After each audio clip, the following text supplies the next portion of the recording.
राधे राधे। श्रीमद् भागवत नारायण की जय। तो अभी हम आ चुके हैं श्रीमद् भागवत नारायण के दरबार में, भागवत पाठ यज्ञशाला के उसी दरबार में एक बार फिर से हम आ चुके हैं और आप सभी लोग को इस जगह को फिर से शेयर करने वाली हूँ। वैसे तो मैं कई बार आ चुकी हूँ यहाँ पर, लेकिन ये सबसे लास्ट का दिन है। आज वो अंतिम घड़ी है जब यहाँ का यज्ञ समाप्त हो जाएगा, क्योंकि देख रहे हैं हवन का कुंड भी तैयार हो चुका है। जब भागवत पाठ का ये यज्ञ पूर्ण हो जाएगा, इसलिए हवन कुंड तैयार हो रहा है। और आज मैं मुक्कू जी के साथ आई हूँ यहाँ पर पूजा करने के लिए, अर्घ करवाने के लिए। वैसे तो कई बार आई हूँ, लेकिन आप सभी लोगों के साथ शेयर नहीं कर पाई थी। आज इस यज्ञ का अंतिम दिन है, आज ये यज्ञ समाप्त हो जाएगा। ये नजारा आप सबको सुबह 5:40 का दिखाया जा रहा है। ये वही जगह है जहाँ से मैं कलश यात्रा आरम्भ की थी। की पूजा की शुरुआत हमारे मुक्कू जी कर सुबह सुबह नहा धोकर सूर्य को जल देकर आए हैं यहाँ पर पूजा करने के लिए। श्रीमद् भागवत नारायण पाठ के आरंभ में जो विधि बताई गई थी, उसी विधि के अनुसार हमारे मुक्कू जी आए हैं पूजा करने के लिए, बिल्कुल उसी नियम पूर्वक जिस नियम पूर्वक मुझे बताया गया था और मैं मुक्कू जी को बताई हूँ। सभी लोग देख रहे हैं कि यहाँ पर कुछ लोग जो है चक्कर लगा रहे हैं। ये चक्कर क्यों लगा रहे हैं, चलिए मैं आपको बताती हूँ। हमारे इस आप लोग भी साथ साथ मिलकर श्रीमद् भागवत नारायण का जयकारा जरूर लगाइएगा।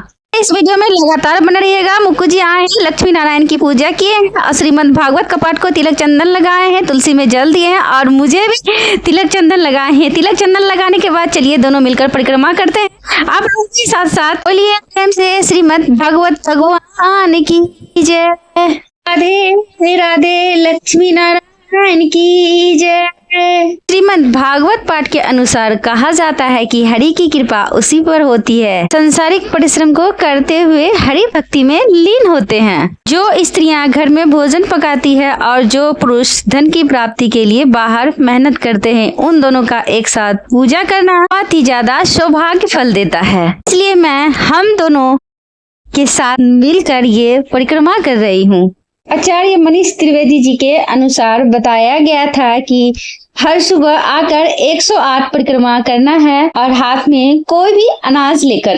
पहले दिन होना चाहिए जौ, दूसरे दिन लौंग और तीसरे दिन इलायची, चौथे दिन किशमिश, बस कुछ मेवा के। तो आपके पास जो भी कुछ उपलब्ध है 108 दाना होना चाहिए और 108 परिक्रमा होना चाहिए। दाना किस लिए? दाना का मतलब ये है कि अगर आप कोई भी दाना लेकर परिक्रमा करते हैं हाथ में लेकर, और जितनी बार भगवान का नाम जाप करते हैं, चाहे वो राधे राधे हो, चाहे चाहे श्रीमद् भागवत नारायण की जय हो या लक्ष्मी नारायण की जय हो, चाहे जो भी आप, या सीताराम बोलिए, चाहे कुछ भी बोलिए, जितनी बार आप हाथ में अनाज लेकर परिक्रमा करते हैं और एक अनाज लेने के बाद जो परिक्रमा में व्यतीत समय होता है, और उस समय में जितनी बार आप भगवान का नाम लेते हैं एक अनाज हाथ में लेकर, और वो अनाज जो श्रीमद् भागवत नारायण को चढ़ाया जाता है और इसके बाद जो प्रसाद के रूप में वितरण किया जाता है, उसमें बहुत ही ज्यादा सौभाग्य होता है। एक अनाज लेके एक परिक्रमा, यूट्यूब पे आ जाएगी। 108 परिक्रमा सिर्फ गिनती के लिए नहीं होता, बल्कि इस परिक्रमा में बिताया गया समय जो भी लगते हैं, 1 घंटे या 2 घंटे या 2.5 घंटे जो भी लगते हैं, इस परिक्रमा में जो समय बिताते हैं और जो हरि का नाम लेते हैं, वो समय बहुत ही ज्यादा मूल्यवान होता है।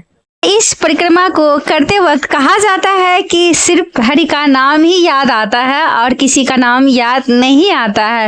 लेकिन मुझे ऐसा लगता है कि जब भी ध्यान करने के लिए बैठे हो या कोई सत्संग में जाओ या कोई पूजा पाठ करने के लिए बैठो, संसार का वो हर एक चीज, हर एक क्षण याद आता है जो आपने बिताया है। कि मैं आपको बताऊं कि अगर आप पूजा पाठ कर रहे हो और पूजा पाठ करते हुए सामने में या आपके दरवाजे पे अगर मान लिया जाए कि गाय भूखी है, अगर आप ध्यान से आपके ध्यान में ये लग रहा है कि हमारी गाय भूखी है, उसे पानी पिलाना है, तो सच में वही हरि का एक रूप है। परिक्रमा करते करते ये देखिए हवन का कुंड भी तैयार हो चुका है और ये शुद्ध गोबर से तैयार किया गया है, और वो भी ये सब अपने हाथों से तैयार की है। परिक्रमा के दौरान ये भी बताया गया है कि अगर आप खास करके जब आंख बंद करके खास करके आंख बंद करने के बाद अगर आप भगवान का नाम लेते हैं तो अगर आंख बंद करने के बाद अगर आपको किसी की याद आती है कि आपके मम्मी पापा, भाई बहन, दोस्त या कोई रिश्तेदार अगर परिक्रमा करते समय या भगवान की पूजा करते समय वो लोगों का अगर आप लोग को याद आ जाता है तो आप जो पूजा कर रहे हैं इसका फल उसे प्राप्त होता है। जब कलश यात्रा आरंभ हो रही थी तो बताया गया था जो लोग इस कलश यात्रा में भाग ले रहे हैं वो लोग अनुष्ठान की भावना से एक कलश यात्रा करेंगे और श्रीमद् भागवत में हिस्सा लेंगे। 7 रोज तक यहाँ पर आना है और 108 परिक्रमा करना है। शाम में दिया जलाना है, पूजा आरती करना है और जब ये पूजा संपूर्ण हो जाए दिया यहाँ पर जला के दिखा के और अपने घर में तुलसी मिल जाकर रख देना है। भागवत पाठ के इस 7 दिन के बीच में बोला गया था कि गुस्सा नहीं करना है, झूठ नहीं बोलना है, झगड़ा नहीं करना है, बच्चों पे हाथ नहीं उठाना है, लहसुन प्याज नहीं खाना है और ये सोचना है कि आपकी जिंदगी से आपको कोई शिकायत नहीं है। भागवत पाठ के अनुसार बताया गया है कि सूर्य तो पृथ्वी पर बराबर हर जगह प्रकाश देता है लेकिन रोशनी की प्राप्ति घर बैठे सोए लोगों को नहीं मिलती। लगता है वो पाता है और जो सोता है वो खोता है। श्रीमद् भागवत महापुराण के अनुसार वो कर्ण सूर्य के कहने पर भिखारी के प्रेत आत्मा की योनि से छुटकारा पाने के लिए 7 दिनों तक भागवत महापुराण का पाठ सुनाया था। भागवत का पाठ सुनकर उसे प्रेत योनि से मुक्ति मिली थी और श्री सूर्य के साथ खुद रथ लेकर पृथ्वी से आकर उसे स्वर्गलोक को ले गए थे।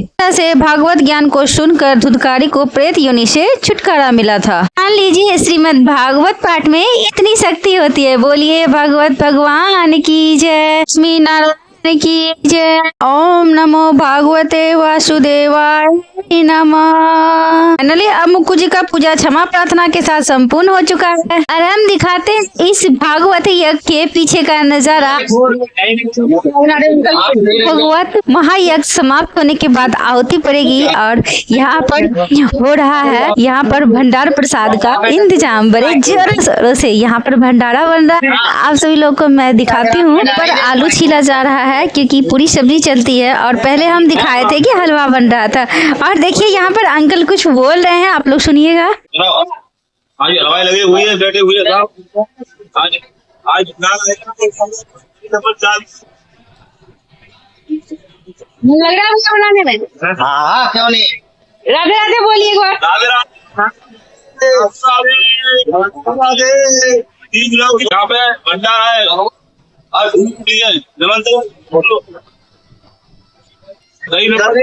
नंबर 4 सभी वासियों के लिए भंडारा 4 हो जाएगा। 1 बजे पे आरती इतनी जोरों जोरों से चल रही है कि मुझे बस नॉइज कैंसलेशन दूर करना ही पड़ा और इन लोगों की आवाज म्यूट हो गई तो माफी चाहते हैं कि हल्की आवाज थी, पूरी तरह से सुनाई नहीं दिया। लोग को पता चला कि हमारा वीडियो यूट्यूब पे डलने वाला है तो ये लोग अंकल बोल रहे थे कि 1 बजे से भंडारा स्टार्ट हुआ, आप सभी लोग जरूर आइएगा, यज्ञ में जरूर शामिल होइएगा। और ये देखिए यज्ञ के आहुति के लिए हवन कुंड भी तैयार हो चुका है और सभी लोग मिलकर इस हवन कुंड को हाथ से बनाई थी, जो कि फर्स्ट में ही तैयार की थी, इतना तैयार था और अब जाके ये पूरी तरीके से तैयार हो चुका है। तो देखिए कुछ इस तरह से ये पूरा परफेक्ट बन गया है, गोबर से बनाया गया है हाथ से। टाइम बाकी है तो हम हमारे मुक्कू जी के साथ चलते हैं घर और फिर वापस को आएंगे क्योंकि आहुति में अभी बहुत टाइम बाकी है। पंडित जी नहीं आए हैं, पंडित जी 9 बजे आएंगे, अभी तो 6 ही बज रहा है। तो हम लोग चलते हैं यहाँ से और वीडियो बाकी है, दोबारा से आऊंगी, तब तक ब्रेक लेती हूँ और फिर मैं आपको दिखाऊंगी कि यहाँ पर क्या क्या होने वाला। बस हम आज लोग को यहाँ का नज़ारा दिखाते हैं और ये देखिए पूजा भी समाप्त हो चुका है और सभी लोग प्रसाद खा रहे हैं। अगर मैं कहीं आप लोग को तो बताइएगा, मैं तो दिख नहीं सकती क्योंकि मैं तो कैमरे में इस जगह को रिकॉर्ड कर रही हूँ। मुक्कू जी इस बीच में आप लोग को नहीं दिखने वाले हैं क्योंकि हम हमारे मुक्कू जी के साथ यहाँ पर गौ माता को ब्रेड खिला रहे हैं।